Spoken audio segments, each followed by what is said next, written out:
Pra gente, cooperar é a chave de tudo. É ter visão de mundo, compromisso com as pessoas e com o desenvolvimento do país. É fazer juntos produtos de alta qualidade que melhoram a vida e a alimentação de todos. Copacol coopera. Coopera com uma alimentação leve e saborosa. Coopera com praticidade no dia a dia. Coopera com o desenvolvimento do produtor local. Coopera com um mundo mais ético e transparente. Coopera com o desenvolvimento social e ambiental. Coopera com relações mais justas e humanas. Coopera com respeito às diferenças. Coopera sempre.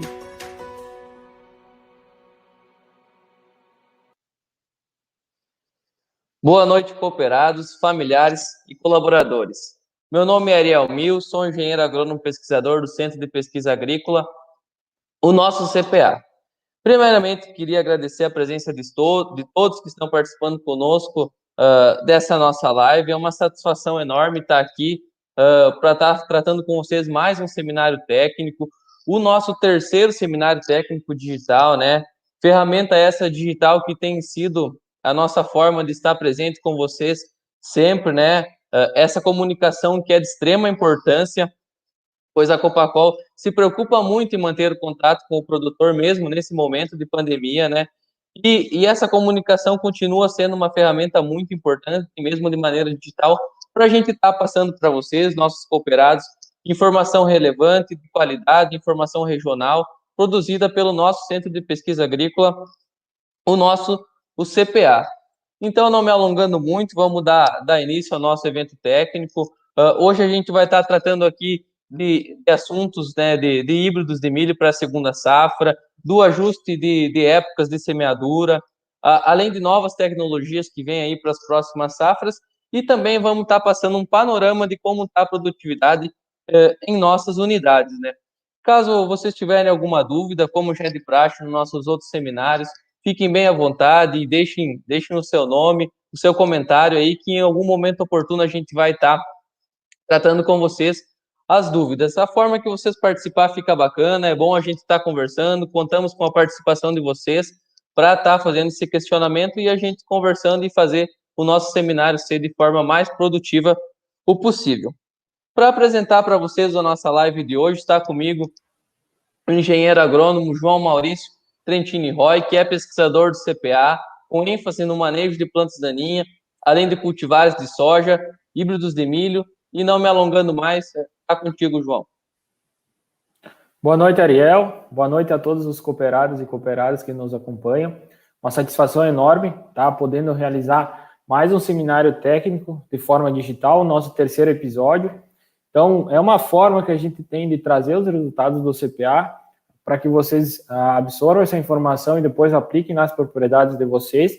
Devido à pandemia, a gente não pode fazer presencial, mas é importante nós atualizar vocês com os novos resultados que a gente tem, porque a agricultura é um processo constante e é importante a gente estar se atualizando e, consequentemente, isso vai garantindo o nosso aumento de produtividade e, consequentemente, a rentabilidade aí do nosso sistema de produção. Hoje à noite a gente vai trazer para vocês os resultados e o fechamento da safra de milho, né? Resultados há poucos dias finalizados. Alguma coisa de milho ainda não foi encerrada a colheita, mas é importante a gente ressaltar quais foram as dificuldades, os aprendizados dessa safra, para a gente já ir mentalizando um conhecimento para a próxima safra de milho, a gente já ir se planejando com os aprendizados desse ano, para a gente ir continuando na nossa jornada aí de aumento de produtividade, né? Nosso projeto Excelência, que ele busca a média de 460 sacos no somatório, 180 de soja e 280 do milho, então é um objetivo nosso aí, estar sempre buscando altos rendimentos de grãos aqui para a região da Copacol. Hoje à noite a gente vai trazer uma contextualização da safra, né? Como foi no decorrer aí do cultivo, os resultados de milho dos ensaios que a gente faz todo ano no CPA, exclusivos do ano de 2020, e também alguns resultados do consórcio de milho com braquiária, né? Uma tecnologia que a gente vem aumentando nos últimos anos, e é importante a gente ir gerando dados para estar trabalhando da melhor maneira possível esse tipo de sistema de cultivo para a gente trazer sustentabilidade aqui para a região como um todo. Aqui uma foto aérea do Centro de Pesquisa Agrícola, né? Muitos de vocês já tiveram a oportunidade de estar lá. É daqui onde saem os resultados que a gente sempre apresenta para vocês. Aqui uma foto do mês de março, onde a gente estava com todo o nosso milho instalado lá, os ensaios. Hoje à noite a gente vai trazer cerca de apenas 10% dos trabalhos, mas todos esses dados gerados, eles são passados para a equipe técnica e, consequentemente, repassados depois para os senhores, para você estar sempre atualizado com demais modernas, melhores tecnologias que a gente tem disponível. E também fazer uma ressalva, né? Esse trabalho está hoje à noite eu e o Ariel apresentando, mas tem todo um time que nos auxilia lá diariamente no CPA para estar gerando essas informações com alta qualidade e com segurança para a gente estar levando para vocês.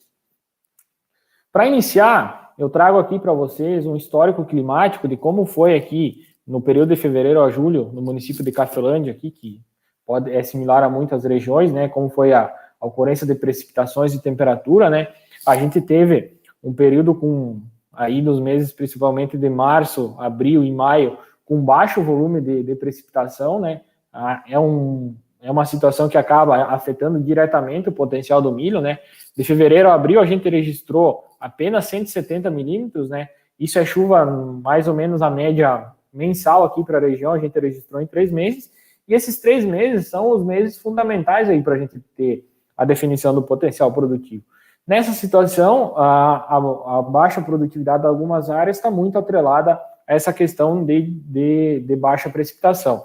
Agora, aqui no período do inverno, a gente teve um bom volume de pluviosidade, isso vai facilitar os manejos da agora para frente, porém, esse foi um ano bem diferente dos demais, que a gente teve um menor volume hídrico e associado também um atraso aí na nossa semeadura, que ela ocorreu basicamente aí a partir do mês de fevereiro. Aqui eu trago para vocês a produtividade das unidades nossas aí da Copacol, né, de todas as unidades. Esses dados ainda não estão finalizados, né, porque faltam áreas a serem colhidas, a gente vai fechar os dados aí nas próximas semanas, porém a tendência é a gente ter as produtividades próximas do que a gente vai apresentar aqui hoje à noite. A gente consegue observar aqui produtividades bem distintas, né, esse ano entre as unidades, né, a gente tem produtividades aí abaixo de 200 sacos em algumas unidades, porém, em algumas unidades aí próximos ou até acima dos 300 sacos por alqueire. Mostra que, mesmo em anos adversos, claro, é possível ter um bom rendimento. A gente não pode só atrelar que a gente colhe pouco, às vezes, em alguma situação, ou colhe muito, só por causa da ocorrência de chuvas. Tem toda uma tecnologia embarcada. Claro, se você está numa região que ela foi durante todo o ciclo afetado pela chuva, consequentemente o trabalho é muito mais difícil. Porém, existem técnicas, sistemas de manejo que a gente pode minimizar esse impacto. Vocês reparem aqui, tem as novas unidades aí do Sudoeste, da atuação da Copacol, a gente já está contabilizando a produtividade dessas unidades aí, Capanema, Pérola, Consolândia e Pranchita, uma região nova, também teve boas produtividades aí para esse cultivo de milho, e a média da Copacol hoje está em 236 sacos por alqueire. Vocês recordarem, ano passado a gente teve 303 sacos, porém, claro, vocês sabem, o preço do milho está bem elevado ainda, a gente consegue ter uma boa margem, ter uma rentabilidade satisfatória nesse cultivo de milho. Trazendo aqui a produtividade aí pela época de semeadura, né, a gente deu uma estratificada naqueles dados, isso é um levantamento de mais de 15 mil alqueires. A gente percebe que os milhos de janeiro sempre têm maiores potenciais, porém, mesmo aqueles milhos semeados lá, pouca área, né, até dia 10 de janeiro, não tiveram produtividades tão expressivas como a safra anterior. Isso porque desde aquele milho de janeiro também foi influenciado negativamente pela falta d'água. E aí, na medida que decorreu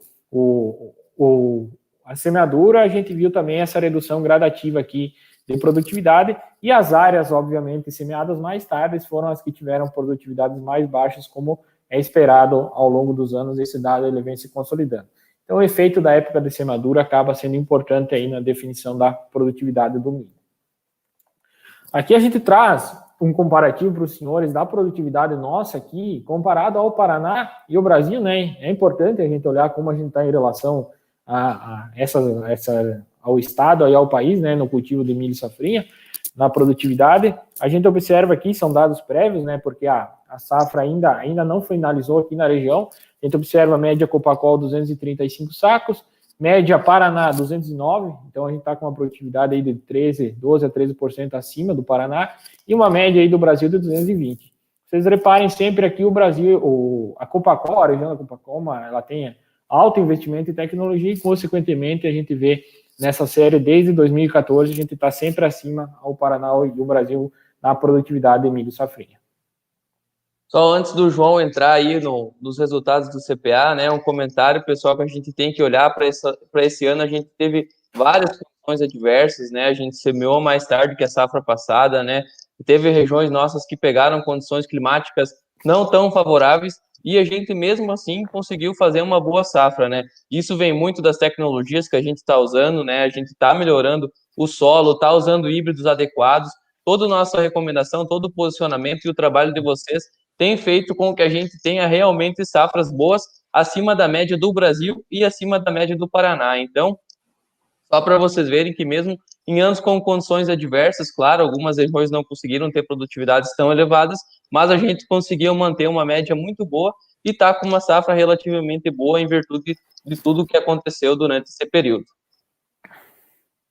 Exatamente, Ariel, é importante isso que você destacou. Se a gente olhar para o ano de 2018, foi um ano muito similar a esse, com adversidades no período da safrinha, e a produtividade foi bem superior àquele ano. Então, mostra que de 2018 para 2020 teve um salto de tecnologia, uma melhoria nos processos aí no sistema, e isso acabou dando um suporte para a gente ter uma produtividade bem aceitável aí, diante das dificuldades que a gente teve durante esse período de cultivo. Bom, agora eu vou começar a trazer aqui resultados, basicamente, de ensaios no CPA. Uma foto aérea aqui que a gente tirou dos nossos trabalhos com híbridos aqui, né? Tirados aí no mês de abril, dá para ver, aqui são 4 hectares de ensaio, basicamente quase 1.000 parcelas só para avaliar híbridos, que a gente faz todo ano lá no CPA, para trazer para vocês. A gente avaliou nessa safrinha cerca de 50 híbridos em 2 épocas de semeadura, e essas épocas de semeaduras foram 21 de janeiro e no dia 12 de fevereiro. Eu vou trazer aqui para vocês, basicamente, o dado de rendimento. Porém, depois a gente vai publicar no aplicativo do Cooperado o relatório completo, porque vocês já sabem isso, para a definição de híbrido é importante olhar para diversas características e não apenas um fator isolado. Então, importante que fique claro que depois vocês vão ter acesso às demais informações que são as características agronômicas de cada material. Então, aqui o dado de rendimento da primeira época de cultivo, semeada no dia 21 de janeiro. Eu destaquei aqui para vocês, no quadrado verde, aqui, os híbridos que estatisticamente ficaram similares e superiores aos demais, né? Então, vou até citar eles, o Decalb 255, Forsyth 564, KWS 9310, Decalb 360, G9000, MG 593 e KWS 9300. Então, foram híbridos que mostraram um bom potencial produtivo aí, próximos ou um pouquinho abaixo dos 400 sacos, né, numa condição, claro, que a gente faz o melhor manejo possível para a produtividade ser expressada, e isso acaba sendo evidenciado nesse tipo de trabalho. A gente vê aqui também vários híbridos, a maioria tendo produtividades elevadas aqui acima dos 300 sacos, então mostra que nos últimos anos o potencial genético dos híbridos evoluíram muito. Trabalhos que a gente realizava 6, 7 anos atrás, era difícil a gente ter materiais aí acima dos 350 sacos. Hoje a gente vê aí praticamente 30%, 40% desses materiais tendo esse potencial produtivo. Então, a genética dos híbridos, ela evoluiu bastante aí nos últimos anos. O dado de rendimento da segunda época, né, ele já é um pouco menor, né, na média aqui ele já acaba caindo uns 20% por causa do atraso, semeadura aqui dia 12 de fevereiro, e também um grupo grande de híbridos aí acima dos 300 sacos por alqueire, né? Então aqui, novamente destacados, os materiais que ficaram estatisticamente similares, aqui com a letra A ao lado do número, mostra também que são materiais estáveis, normalmente foram materiais que conseguiram produzir bem na primeira época, e eles mantiveram essa característica. E também aqui a gente viu híbridos aqui produzindo bem nessa época de semeadura mais atrasada. É importante olhar para esses dados aqui de rendimento, para a gente já estar definindo os materiais da próxima safra. Hoje, boa parte dos cooperados já tem definido qual o híbrido que vai ser semeado na próxima safrinha. É importante vocês já terem isso definido ou irem definido nos próximos dias, semanas, porque daqui a pouco a gente instala uma soja e dependendo da época que a gente semear essa soja, a gente já vai conseguir saber mais ou menos quando a gente vai estar instalando esse milho. E, de novo, é importante depois, quando a gente disponibilizar o relatório completo, vocês analisarem todas as outras características para tentar tirar a melhor informação dos híbridos aí, das avaliações que a gente fez. Outro trabalho que a gente realizou nessa safra foi avaliar os principais híbridos que foram cultivados aí em porcentagem de abrangência de área na região em 4 épocas distintas de semeadura. Em 2 épocas em janeiro, dia 20 e 31, e 2 épocas no dia 13 de fevereiro e uma bem no dia 28 de fevereiro, para a gente avaliar como que ia ser o comportamento desses híbridos em função da variação do período de semeadura, para tentar ver as questões de estabilidade, se a gente consegue definir algum material por janela, enfim, para tentar ser mais específico na recomendação. Quando a gente olha os dados de rendimento aqui, a gente consegue observar uma diferença grande de potencial produtivo entre os híbridos, né? Uma característica aqui que chama a atenção, né, os materiais circulados em verde aqui, principalmente o AG9000, que estatisticamente, na média aqui, ele diferiu de todos, positivamente, com uma produtividade média de 357 sacos nas 4 épocas, produtividade aqui acima dos 300 sacos semeado no dia 28 de fevereiro, mostrou um elevado potencial para esse tipo de situação. O Decalb 265 também ficou bem interessante aqui em algumas épocas, conseguiu ter uma alta produtividade aqui também, acima dos 300 sacos, e alguns híbridos aqui caracterizados mais por estabilidade do que propriamente potencial, isso vocês já têm claro, principalmente o MG30A37, que é um híbrido que tem essa característica, o AG9050 também é um material interessante, e aqui a gente vê os materiais listados para baixo. Todos eles com boa produtividade, mostra que o que a região está plantando são híbridos adequados, né, porque todos estão com produtividades altas, né. Claro, uma tabela de comparação dessas, ela acaba gerando um ranqueamento, mas todos conseguiram ter um bom rendimento aí. E um dado interessante que a gente observou nesse trabalho é que a época do dia 13 de fevereiro, ela teve produtividade na média um pouco acima da semeadura de 31 de janeiro. Então, isso vai tudo contra aquilo que eu falei, que a época de semeadura acaba determinando o rendimento.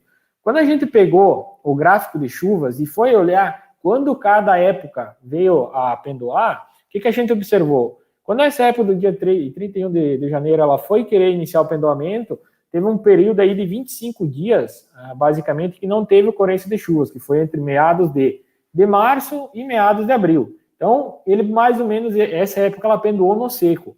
Os híbridos plantados nessa época do 13 de fevereiro, ocorreu uma chuva na metade do abril, bem no momento ideal para ocorrer o pendoamento. Então, consequentemente, ele conseguiu expressar essa boa produtividade. Isso mostra a importância, né, de ter umidade e precipitação no período de pendoamento para a gente ter uma alta produtividade aí no milho. Aqui, quando a gente faz uma análise de regressão, então a gente viu que a redução pelo atraso da semeadura do milho foi de 1,85, quase 2 sacos a cada dia de atraso. Então mostra, né, que quanto mais cedo eu semeio o meu milho, maior a probabilidade de eu ter uma produtividade alta. Claro, isso não vai sendo consolidado quando eu puxo para mais cedo em janeiro, a diferença maior ela vai ocorrer mais nessas épocas aqui de final de fevereiro, que a gente vê o potencial genético aqui caindo drasticamente. Bom, em cima de todos esses trabalhos aqui, é importante ressaltar, a gente monta uma tabela de recomendação de híbridos, não só o dado de 2020, de safras anteriores, para gerar uma tabela aqui para a região com os materiais que a gente julga que possuem características agronômicas mais interessantes para a gente estar semeando aqui na região. Tudo que o João falou, pessoal, a gente sabe, né? O assunto da vez é qual híbrido colheu mais, qual híbrido que colheu mais. Muitos de vocês já têm definido qual vai ser o material para a próxima safra, né? Mas vendo todos esses ensaios que o João mostrou para vocês, a gente tem que levar em consideração que quando vai escolher o híbrido, a gente já está escolhendo basicamente um pacote tecnológico que vai entrar na nossa lavoura. Não é só escolher, eu quero o híbrido que mais produz, eu vou plantar na minha lavoura. Mas muitas vezes o que mais produz, ele também é o híbrido mais doentio, é o híbrido que precisa de mais adubação. Então eu tenho que ter bem claro na minha cabeça, eu vou botar bastante adubo para aquele híbrido que mais colhe bem, eu vou fazer 2 aplicações de fungicida se necessário. Então, quando a gente está escolhendo o híbrido, realmente a gente está escolhendo, não é só o híbrido, não é só o que produz mais, é um pacote tecnológico que a gente está definindo. Muitos de vocês já têm para a próxima safra isso definido, mas é o assunto que está na boca do povo aí, que está sendo muito comentado, e a gente precisa levar em consideração muitos fatores. Acho que essa tabela aqui que o João está apresentando para vocês mostra, né, resultado de ensaios de vários anos, e para mostrar para vocês isso, a gente tem com confiança total em estar posicionando esses híbridos, é o resultado de vários anos de pesquisa. Muito bem mencionado, Ariel. É importante destacar, né, que o manejo de milho, ele é híbrido a híbrido, né? A gente não consegue fazer um manejo geral porque cada híbrido tem uma característica distinta. Essa tabela aqui, a gente faz pensando nos materiais que a gente julga mais adequados aqui para a região, então eles estão aqui descritos, são 19 híbridos.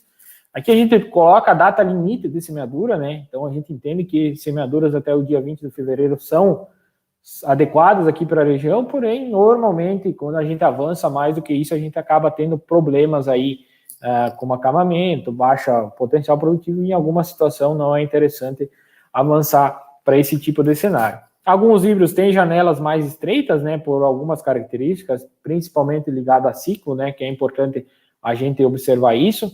Ambiente produtivo, ele me dá a resposta, ele me diz qual é a resposta do manejo que eu vou fazer para esse híbrido. Então, esses híbridos em verde aqui, eles têm um potencial genético maior, porém, eles necessitam de maior manejo, como o Ariel comentou. Nada me adianta eu pensar no híbrido que mais produzir e não adubar, fornecer os fertilizantes nas doses adequadas para dispersar aquela produtividade. Porém, em algumas situações, esses híbridos que estão amarelo, a gente pode pensar, então eles não são produtivos.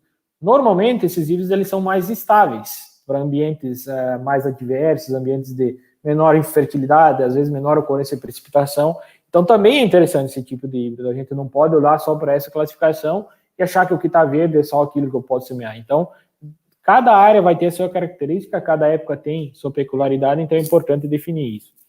A população de plantas finais, isso é plantas finais, é importante também, não é semente que eu jogo, é plantas finais. É importante a gente olhar isso, então a gente tem populações híbridos, que a gente trabalha aqui 55 mil plantas finais, e híbridos aqui 65 mil, então um range bem distinto. Então, uma regulagem só, se eu estou semeando mais do que um híbrido, às vezes não é interessante a gente tá trabalhando, porque isso pode, às vezes, comprometer a minha lavoura. Um aspecto interessante é que semeaduras, a partir aí do início de fevereiro, a gente tem que trabalhar populações menores, porque nessas situações, a minha lavoura ela tem mais sensibilidade a acamamento, e isso pode ser amenizado por eu estar trabalhando uma população menor. Então, à medida que eu vou avançando a minha época de semeadura, é importante que seja feita essa redução na população aí para a gente ter uma estabilidade. Então, de novo, cada híbrido tem sua população de plantas ideal. Qualidade de grãos, um ponto importante, isso a gente nunca vai recomendar híbridos que não têm essa qualidade, né? Todos sabem, 100% do nosso milho é consumido pelas nossas indústrias, então a gente precisa ter alta qualidade nesses grãos. Acamamento de plantas também é interessante para a gente estar observando, né? Híbridos com maior ou tolerância moderada aí são importantes a gente estar trabalhando. Mancha branca, provavelmente a gente vai fazer um seminário específico de doenças, mas é uma característica importante, né? Se a gente olhar aqui o AG9000, que foi o mais produtivo daquele trabalho das épocas, ele é um dos híbridos mais sensíveis a essa doença. Então, por exemplo, eu vou plantar o 9000 porque ele foi o mais produtivo e não faço fungicida nele, não faço 3 aplicações, o potencial produtivo dele cai lá embaixo. Então, é importante olhar para isso, não só para a produtividade para estar definindo. Olhando aqui, a gente tem híbridos com tolerância média, híbridos mais tolerantes, porém, em todos os trabalhos que a gente fez no CPA, todos os híbridos respondem a 1 ou 2 ou até 3 aplicações de fungicidas. Então, é importante a gente estar olhando para essas características. Estria bacteriana também é uma informação importante da gente estar olhando sempre aí na hora de estar definindo a escolha dos híbridos, né? Se a área tem histórico, por exemplo, nessa safra, é importante, às vezes, a gente evitar de trabalhar um híbrido que tenha sensibilidade, porém, nesse último ano, a gente viu muito pouco isso ocorrendo no campo. Felizmente, a gente viu uma redução aí de ocorrência na região. Além de todos esses fatores aí que o João está mostrando para vocês, né, esses dados sólidos que a gente tem, a gente viu nas últimas safras aí um novo problema que foi a tal da cigarrinha, né, que vem causando prejuízos para os nossos produtores. E veio uma pergunta nesse sentido, se a gente tinha uma classificação de híbridos mais tolerantes ou sensíveis à cigarrinha, se a gente fez algum tipo de trabalho, né? A resposta é sim, a gente está olhando para esse problema que vem nos últimos anos, né? Nessa última safra, a gente conseguiu fazer uma avaliação na segunda época, né? A gente não está mostrando esse dado hoje, mas ele está com a equipe técnica, mas a gente está contextualizando o seguinte, a gente fez essa avaliação, é uma doença nova, é um problema novo que a gente tem, né? Então a gente está aprendendo como lidar, como avaliar com esse tipo de situação. A gente teve no ensaio lá uma média pressão, o que não deu para classificar claramente quais são os híbridos mais tolerantes ou mais sensíveis, né? A gente teve alguns híbridos tendo mortes por outros problemas, então a gente não conseguiu distinguir o que era 100% cigarrinha, né? Mas a gente está se adequando, vai realizar ensaios para manejo de cigarrinha, para controlar os enfesamentos. E nessa tabela aqui a gente já olhou para isso na safra passada, né? A gente já retirou alguns híbridos que eram muito sensíveis à cigarrinha, né? Que a gente viu problema em áreas comerciais, mesmo na safra passada a gente teve problemas. A gente já retirou dessa recomendação e a gente está, assim, olhando para esse problema, mas a gente está esperando montar uma tabela que tem resultado de pelo menos 2, 3 anos, para a gente ter um resultado sólido e passar para vocês, com certeza, quais são os híbridos mais tolerantes e quais são os híbridos mais sensíveis. Bem mencionado, Ariel. Então, isso é um problema novo aqui para a região. A gente vai ter que a gente está fazendo bastante experimento sobre os enfesamentos para tentar a gente minimizar os impactos aí que ele pode causar no nosso sistema de produção. Já aproveitando o assunto, João, veio mais uma pergunta. Qual que é a melhor forma de controle de cigarrinha, né? Acho que se você puder comentar um pouco do manejo que a gente faz, até questão de controle, depois se isso é realmente eficiente, se não. Bom, essa pergunta, ela é muito boa, né, e muito importante a gente estar tratando, né? É importante que fique claro que para manejo de cigarrinha e do complexo de enfesamentos, não há uma prática isolada que eu venha fazer que vá me evitar que eu tenha o problema. Então, são o conjunto do manejo integrado que vai acabar minimizando. Um dos primeiros fatores é a gente reduzir ponte verde. Então, é um manejo que a gente inicia a partir de hoje, de agora, na safra de soja. Daqui uns dias vai iniciar os fluxos de milho voluntário dentro da cultura da soja. É importante que esse manejo seja muito bem feito para a gente não ter milho presente na região, pois a cigarrinha só consegue sobreviver em plantas de milho. Se eu não tiver milho, a população dela vai ser menor. Agora, se eu deixar bastante milho na minha área, eu começo a aumentar a população dela, depois fica mais difícil manejar. Um outro aspecto que é importante a gente trabalhar é a tolerância genética de híbridos, né? Então, essa informação está com a equipe. Busquem um agrônomo que trabalha com vocês para tá respondendo isso para vocês. É um aliado importante, principalmente evitar híbridos de alta sensibilidade, né? Porque se ele é altamente sensível, uma população baixa de cigarrinha pode causar danos.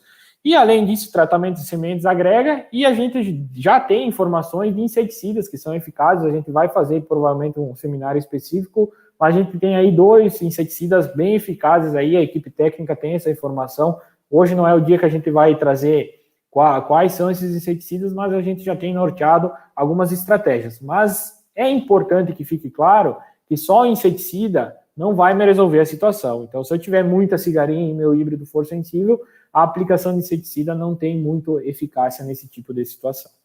Realmente, para controlar a praga e esse problema que a gente vem tendo, né, são várias práticas que a gente tem que estar tomando, né? A gente já está atento a isso, já está passando essas recomendações para vocês. Essa pergunta foi do Igor Oliveira. Obrigado, Igor, aí pela participação. Tem mais uma pergunta do Jair Augusto, que é sobre o manejo de milho com braquiária, que vai ser o nosso próximo assunto. Bom, boa noite, Jair. Essa pergunta aqui nós vamos responder na sequência, até a gente tem trabalhos aqui para mostrar sobre isso, a gente já responde para o senhor. Então, fechando a parte de resultados de milho, né, de híbridos de milho, aí a gente vai mudar um pouco de assunto, a gente vai tratar um pouco de consórcio de milho com braquiária, alguns trabalhos que a gente desenvolveu nessa safra para a gente ver o quanto ela interfere com o milho, a resposta de híbridos e também alguns aspectos de manejo para a gente minimizar essas perdas de produtividade, principalmente com a supressão dos herbicidas.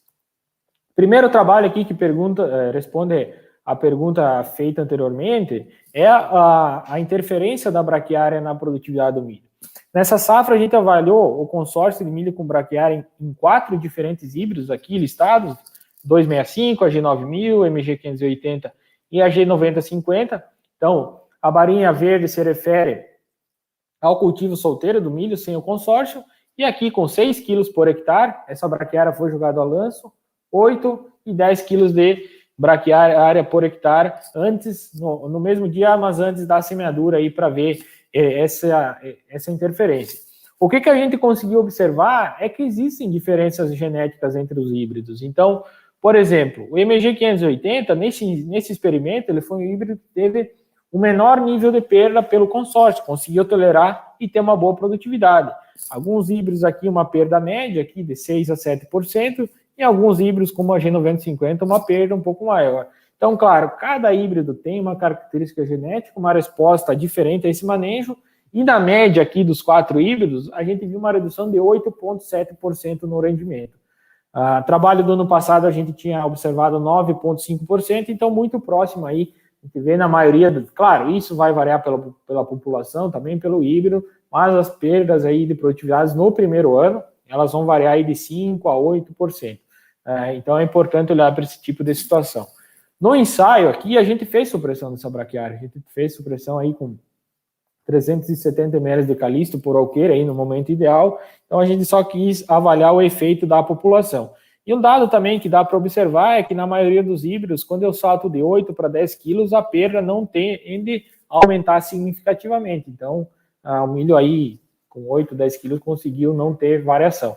Então, um dado bem importante, existe um nível de competição, mas ele, somado aos benefícios que esse consórcio traz, essa perda do milho ela é revertida em lucro depois em outros manejos de plantas daninhas e na própria produtividade da soja que a gente vai apresentar aí em outros momentos. Aqui as fotos do ensaio, né? É importante a gente mostrar lá com milho em V7 e V8, isso aqui é mais ou menos em 40 dias aí depois da semeadura, então produtividade sem consórcio aí 242, e a gente vê essa redução aqui, vocês vê de 6 para 10 quilos, como muda a quantidade de braquiária presente, então é bem importante a gente estar sempre observando qual a melhor população que eu trabalho para ter um bom efeito aí desse consórcio no sistema. O João apresentou um dado para vocês bem interessante, né, pessoal, que quando a gente está realizando consórcio com milho braquiária, realmente nesse primeiro ano a gente tem uma perda de produção, né, a gente perde produtividade no milho, mas por que a gente perdeu essa produtividade de milho? Quer dizer que o sistema não funciona, que eu não vou usar porque eu estou perdendo a produção do milho e eu quero colher mais, né? Bem, a gente tem que pensar nesse manejo de consórcio braquiária como um sistema, né? Já existem vários experimentos, a gente lá no CPA está começando com essa parte de experimentos a longo prazo, que mostra que a partir do 3º, 4º ano, o que essa braquiária fez no meio do meu milho, melhorou a estrutura de solo, toda a melhoria de estrutura de solo que ela tem, por ter a raiz muito agressiva, essa perda no 3º ano ela fica estável, a gente não tem mais essa perda de produtividade e a gente já começa a partir ali do 2º, 3º ano a aumentar a produtividade em fazer o consórcio com o milho braquiária, justamente por todos os benefícios que ela tem de estruturação de solo, além de outros benefícios que o João vai estar comentando mais para frente, controle de plantas daninhas entre as fileiras do milho, né? O custo de dessecação é bem mais baixo, sem falar que depois a minha soja que vai ter em cima de uma palhada de braquiária, com certeza vai vir com mais facilidade, vai vir uma soja aí que vai ter um potencial produtivo bem bom, além de estar cobrindo o solo, todos os fatores que eu já falei para vocês, o João vai estar comentando mais a fundo, né? Essa qualidade que a gente tem nesse consórcio. Olhando aqui para as fotos, né, a gente pode pensar, então, eu trabalho 6 quilos, aqui uma população menor, né, porque ela me compete menos, algum dado interessante, né, porque eu perdi menos, só que, porém, eu posso ter alguns problemas em estar trabalhando uma população menor de braquiária, né. Então, aqui essas fotos a gente tirou essa semana do ensaio, né? Depois da colheita, para ver como que fica, né? Nessa situação. Sem o consórcio, eu colhi mais milho, mas está cheio de buva, né? Muita buva, né? Essas plantas maiores são serralha, porém tem muita buva aqui no meio desse milho aqui, onde não foi feito o consórcio. Onde eu trabalhei aqui uma população menor de plantas, eu fiz um consórcio bom, relativamente bom, ele vai estruturar solo, porém vocês veem que tem bastante espaços vazios não preenchidos por essa braquiária. Quando a gente tira uma foto mais de perto, a gente vê muita buva nesse tipo de situação ainda. Então, o meu manejo de uma área com um consórcio, sem consórcio, por uma área com essas falhas, possivelmente ele vai ser muito similar ao meu manejo com plantas daninhas. Quando a gente aumenta para 8, 10 quilos aí a gente consegue já ter os benefícios do curto prazo da braquiária, que são controles de plantas daninhas na pós-colheita do milho, e, consequentemente, isso acaba melhorando, né? De maneira geral, a minha rentabilidade, porque eu tenho um custo menor de herbicidas, então uma biomassa alta que evitou aqui praticamente a emergência de 90%, 95% da buva, e aí o meu manejo é muito facilitado nesse tipo de situação. Porém, a gente mostrou aqui que teve um pouco de perda, mas existem algumas estratégias que a gente pode adotar na questão de supressão de herbicidas, que eu vou apresentar para vocês na sequência, para a gente minimizar esse impacto aí negativo que a gente vê da redução da braquiária, para a gente conseguir que o milho tenha um bom potencial produtivo nesse sistema. O ensaio que a gente fez para avaliar herbicidas de supressão para a braquiária, né, aplicados aí no início do perfilhamento da braquiária, que é o momento correto da gente fazer a aplicação. Às vezes a gente vê agricultores fazendo essa aplicação um pouco mais avançada desse estágio. Quando você avança o estágio, as doses de herbicidas têm que subir, são herbicidas específicos para essa situação, e a minha perda de produtividade acaba sendo mais acentuada nesse tipo de situação. Nesse experimento, a gente trabalhou o híbrido da G9050 e uma população aqui de quase 20 quilos de braquiária por alqueire aplicados a lanço antes da semeadura. Olhando para os dados de rendimento, a gente vê sem o consórcio 257 sacos, com o consórcio e sem a supressão de herbicidas, uma produtividade de 237 sacos. Então, uma redução aqui de 12% a 13% no meu rendimento. Porém, vocês começam a observar aqui os herbicidas que a gente avaliou. Doses de calisto e doses de Samson aqui para ver a produtividade do milho. Quando a gente trabalhou aqui na faixa de 360 ml por alqueire de calisto, a gente viu um salto na produtividade da onde eu não fiz a aplicação aqui de herbicida. Então, aumentou para 251 sacos. Praticamente uma redução aí de 2%. Consegui produzir um bom milho, ter uma braquiária de uma boa qualidade e ainda ter um impacto minimizado no rendimento. Conforme eu fui aumentando a dose desse herbicida, esse dado aí de perda ele foi praticamente anulado. Então, mostra que eu consigo, mesmo trabalhando numa população maior, às vezes de braquiária, fazendo o herbicida adequado, ter uma minimização desse efeito de competição. Pro Samson, aqui o nicosulfurão, a resposta foi a mesma. A gente observou aqui, ó, quando eu trabalhei doses baixas aqui de Samson ou de calisto, praticamente eu não tive efeito na redução da interferência, porém, o aumento de dose também minimizou bastante a minha competição. Outro dado importante desse experimento é o controle da trapoeraba, que é uma planta daninha presente na nossa região. Vocês conseguem observar aqui que onde eu trabalhei calisto, o meu controle aqui ele foi próximo, acima de 90%. Então, eu trabalhando populações adequadas, um herbicida adequado como o calisto para controle da trapoeraba, eu consigo evitar as perdas do consórcio para o milho e manejar minhas plantas daninhas. Então, bem importante eu olhar para esse tipo de informação e levar para a minha propriedade para ser aplicado. Você está aí falando, João, para nós dos benefícios que a gente tem da braquiária, né, dessa supressão também, do controle de plantas daninhas dentro da cultura do milho, mas veio uma pergunta aqui muito, muito interessante do Paulo.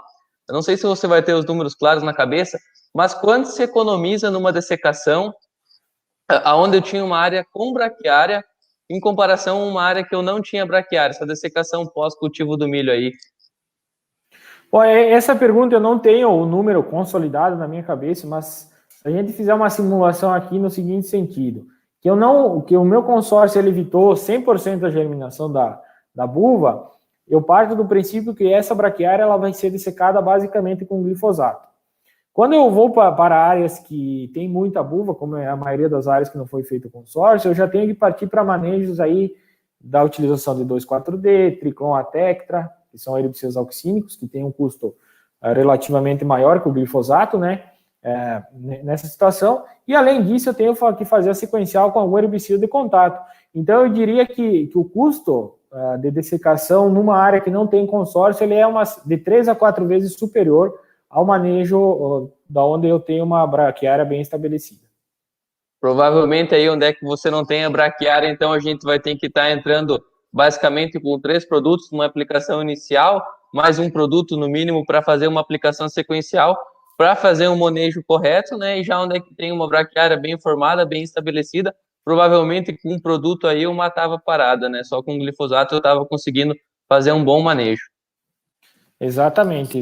Então é um aspecto interessante da gente tá olhando para essa situação, a redução, né, do meu custo. E além disso, quando dessecar essa braquiária, ela vai fazer uma camada de palha e muita planta daninha que iriam emergir depois acaba sendo evitada. Então, além dessa dessecação, depois o manejo de herbicida na pós também ele é facilitado por essa palha sobre o solo. Segundo experimento aqui de supressão, a gente simulou uma aplicação atrasada aqui de herbicidas, que às vezes ocorrem na nossa região. Então, a braquiária aqui que já está no final do perfilhamento, iniciando o alongamento. Então, para essa situação, não é o mesmo tipo de herbicida que eu devo trabalhar. Aqui a gente trabalhou mesmo híbrido, só uma população um pouco maior de braquiária aqui, 25 quilos por alqueire, jogados a lanço. A gente já consegue ver um impacto maior no rendimento, né? Ele cai de 249 do cultivo solteiro para 196, aonde eu não fiz supressão. Eu só apliquei atrazina nessa parcela, que é um herbicida que não tem ação em braquiária. E aí a gente vê o calisto aqui, independente da dose que eu trabalhei, ele não me entregando resposta na supressão. Aí você pode pensar, mas por que ele não entrega essa resposta? Esse tipo de herbicida, ele age em órgãos jovens em plena fase de divisão celular. Planta que está iniciando perfilhamento, como a braquiária, ela está em atividade alta nesse momento. Quando ela está iniciando o alongamento, ela não está mais com mecanismos ativos para esse herbicida agir. Então, se eu atrasei a minha aplicação de herbicida, eu fiz no momento atrasado, consequentemente, o calisto já não é mais o herbicida indicado para esse tipo de situação. Aí eu já tenho que partir para um Samson, umas doses aqui de 1 a 1,5 litro por alqueire, para estar fazendo essa supressão, porém eu não consigo mais ter a competição minimizada quando eu faço a aplicação no momento adequado. Então é importante fazer sempre aí no início do perfilhamento, a gente não postergar essa aplicação, porque às vezes eu acabo julgando que o sistema não é adequado, ele só me traz prejuízo no rendimento do milho, mas não é isso realmente, às vezes é o atraso dessa aplicação aí que está influenciando. E um dado interessante é que esse time aqui da braquiária, ela está no início do perfilhamento para o alongamento, foi um atraso apenas de 5 dias, então a braquiária, se a condição de temperatura e umidade está adequada no solo, o desenvolvimento dela a partir do início do perfilhamento ele é muito rápido. Se eu não tiver atenção, eu perco fácil esse time da aplicação. É importante eu estar fazendo esse monitoramento aí do estágio ideal da aplicação para a gente evitar as perdas e melhorar bastante aí o manejo da região. Bom, indo para os últimos slides, para o último slide aqui da noite, né? É importante deixar claro, né, qual que é o objetivo de eu estar fazendo um consórcio de plantas. Então, ele tem o objetivo principal nisso.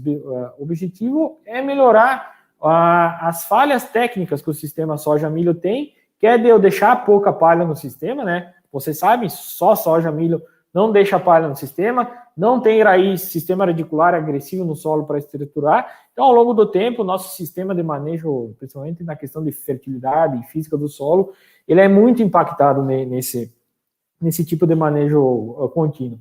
Uma das formas da gente estar fazendo uma melhora nesse sistema é eu estar fazendo o consórcio de milho com braquiária, que aí eu consigo colher milho, ter rentabilidade e ainda ter uma braquiária lá estruturando o nosso solo para melhorar as características físico-químicas aqui da região. Veio 2 perguntas aí, uma pergunta do Altair, que pediu sobre um híbrido específico, né? Pediu sobre o Agri 340, né? Nessa última safra a gente não teve ele nos nossos ensaios, né? A gente conduziu os híbridos que foram levados até nós lá no CPA, né? Os mais que têm a maior presença na região, né? De cabeça não lembro, né? A gente trabalha aí com 50, 60 híbridos toda safra, talvez em alguma safra dos anos anteriores tenha resultado se você entrar em contato conosco, talvez a gente possa te passar um posicionamento. E tem outra pergunta, João, aí do Valdir, que pede sobre a implantação, né? Se tem diferença, como é que funciona a implantação, né? Entre linha, lanço, qual que é melhor? As suas considerações aí sobre a implantação da braquiária. Só voltando à pergunta do Altair, eu não tenho certeza, mas depois que terminar a live, acesse o aplicativo na aba de resultados do CPA, que ano passado a gente tinha 3 híbridos da Agri, eu não lembro se era o 340, mas possivelmente era o mesmo, então lá vai ter as informações. De cabeça agora eu não vou lembrar, que já passou mais de um ano, né? Mas eu acho que ele está no relatório de competição de híbridos da safra 2019.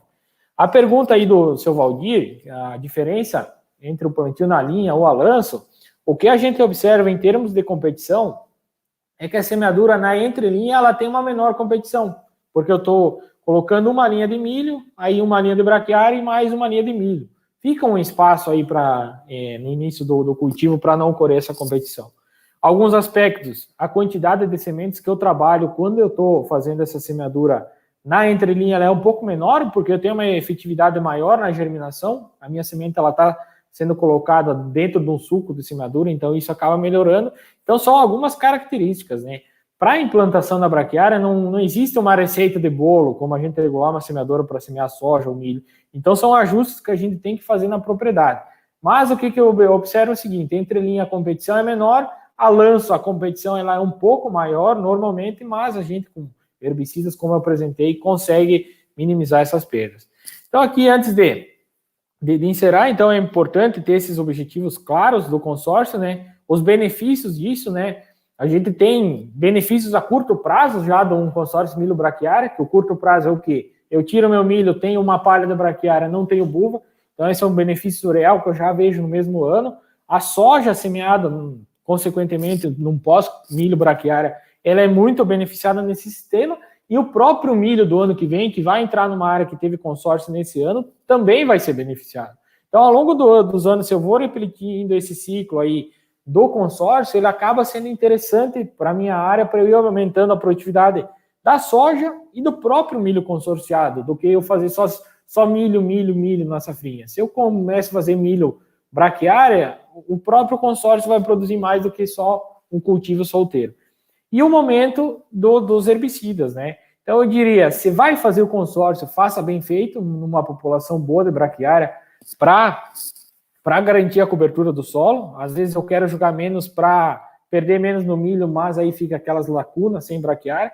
Então é importante isso. Jogou a população adequada, implantou de maneira eficaz, aí você trabalha os herbicidas adequados aí no momento inicial, principalmente início de perfilhamento, preferência para calisto, que acaba sendo interessante. Um aspecto também que a gente às vezes foi questionado nessa safra é sobre a utilização do glifosato para a supressão de braquiária. A gente fez um trabalho, eu não apresentei hoje à noite aqui para vocês, e a gente observou o seguinte, a dose de glifosato entre eu não fazer nada da braquiária e matar é muito próxima. Então, por exemplo, eu trabalhei lá de 300 gramas de Roundup WG e não fez nada da braquiária. Quando eu aumentei para 400 gramas por alqueire, eu matei ela totalmente. Então, eu diria assim, o céu e o inferno é muito próximo. Então, o glifosato é um herbicida que a gente não pode fazer essa supressão, porque se der transpasse de bara, por exemplo, eu vou matar a minha braquiária. Então, não é o herbicida ideal para esse tipo de sistema. Mais uma pergunta aí, João, do Paulo Cisqueira, pedindo se pode ser feita adubação nitrogenada no sistema de consórcio milho com braquiária. E se você puder comentar um pouco sobre como ser feito e sobre alguns cuidados que a gente tem que ter. Não só pode, como deve, né? Então, é importante que seja feito nitrogenado em qualquer cultivo de milho.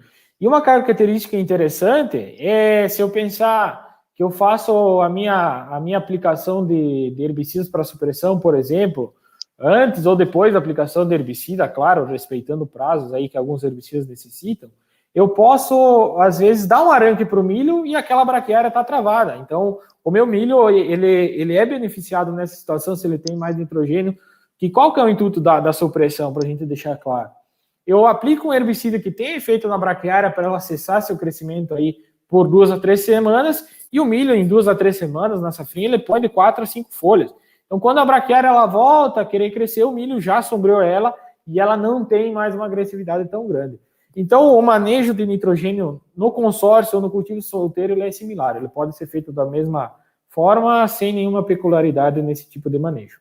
A gente tem que levar em consideração a época que a gente está semeando o milho, né? Porque a gente sabe que tem diferentes respostas a diferentes doses, dependendo da época, né? A gente já mostrou para vocês em algumas oportunidades uma tabela que mostra essa resposta à dose, né? Esse ajuste. Então, basicamente, esse é o único cuidado que a gente tem que ter, além de todo o resto que o João já comentou para nós. Veio outra pergunta, João, do Luiz Branco, sobre o consórcio no milho verão, se pode ser feito da mesma maneira. Luiz, o consórcio de milho tanto na safrinha no verão, ele pode ser feito ou não? As peculiaridades de manejo, as características que a gente tem que ter a atenção são as mesmas. Então, se porventura o senhor for semear milho e quiser fazer o consórcio no verão, pode ser feito. A gente teve agricultores aqui na região que já fazem o consórcio no milho verão da mesma maneira que fazem na safrinha. Então, também vai trazer os mesmos benefícios. Às vezes para búfala não, né? Porque o meu milho verão sai em fevereiro, mas a questão de estruturar solo é fantástica também, como ocorre na safrinha. O Thiago respondeu aí do híbrido Agri 340, ele foi testado, então, na competição em 2019 e está disponível no app do Cooperado. Mais alguma colocação, João? Bom, pessoal, de minha parte, por essa noite, era isso que a gente tinha para trazer. A gente fica bem contente com essa interação que teve no chat aí, várias perguntas construtivas. A gente trouxe só uma parte dos experimentos. Nós do CPA ficamos à disposição de vocês cooperados, caso surgirem dúvidas durante a safra. A gente vai ter outras oportunidades para tratar de outros temas. Então, novamente, agradecer a presença do público aí, desejar uma boa noite aí para todos e uma boa safra aí de soja que já vai iniciar nas próximas semanas e para finalizar aí, desejar que todos tenham sucesso aí no sistema de produção. Então, encerrando aqui a nossa live, né, queria agradecer a presença de todos, né, a participação de quem deixou sua pergunta, de quem fez sua interação, com certeza isso agrega muito à live, né, a gente espera ter contribuído para vocês tecnicamente, né, a gente passou aqui alguns resultados que a gente tem lá no CPA, com certeza tem muito mais disso, a gente coloca alguns relatórios no app do Cooperado, outras informações estão com quem atende a propriedade de vocês, então consultem o engenheiro que atende, o engenheiro agrônomo que atende a propriedade de vocês, que com certeza ele vai estar tem muita informação, ele está bastante seguro para estar posicionando o híbrido, manejo de herbicida, posicionamento com fungicidas para a cultura de milho. E também a gente pede para vocês que deixem um feedback aí de como está sendo essa interação através de live, né? Converse com o agrônomo de vocês. Está sendo positivo, a gente está gostando, ou também se tem algum ponto a melhorar, se você puder contribuir, a gente agradece bastante. E também, se tiver sugestão de assuntos, podem deixar que a gente vai estar aí avaliando se essa ferramenta tem sido boa, se a gente continua com esse modelo, além de fazer outras formas de interações, mas o objetivo é esse, estar sempre perto de vocês, estar passando informação do CPA diretamente para vocês, cooperados, e cada vez a gente está agregando produção e produzindo mais. Boa noite a todos, e por hoje era isso então, pessoal.